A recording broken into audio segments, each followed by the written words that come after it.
depois então, vou vir para a praia, vou continuar com música, vou para... Ideia, tipo, foi... mesmo para a praia, que ideia na estudar. Era para trabalhar e estudar. Minha mãe dizia, bem que com trabalho ali te esperava, como diga a minha noite já trabalhei. Né? Escola, eu já trabalho de vida. Não, mas condições que eu vou para a escola. Né? Então, bem, depois de uns meses assim, eu já trabalhei na obra, já que eu tinha como para a escola. Assim, já começava com cantando, mais ou menos? 18 anos. 18 anos. Floridade. Então, nunca tive possibilidade de ir para a escola. Então, mas já me tinha bem com aquela ideia de trabalhar com música ali também. Só que assim não tinha, vou dizer, de condições, nunca tinha. Estava a trabalhar no computador de gente, quando estava assim, então. A única coisa que me trazia foi a pendrive e os programas.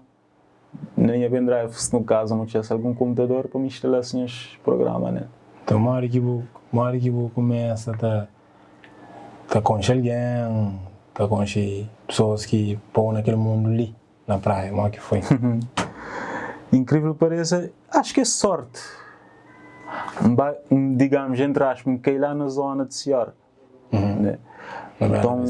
Então já me estava a ouvir rumores de males a dizer que é República, Seara, na zona. Então, um dia meu brother fala, de passar na rua, está tipo de bater repagos, então me perguntando na zona de onde é que tinha estúdio. Então, que ele dizia-me era de onde é. Só que aquele vergonha me dava a jogar nele, brother, que aconteceu. Não lembro. É.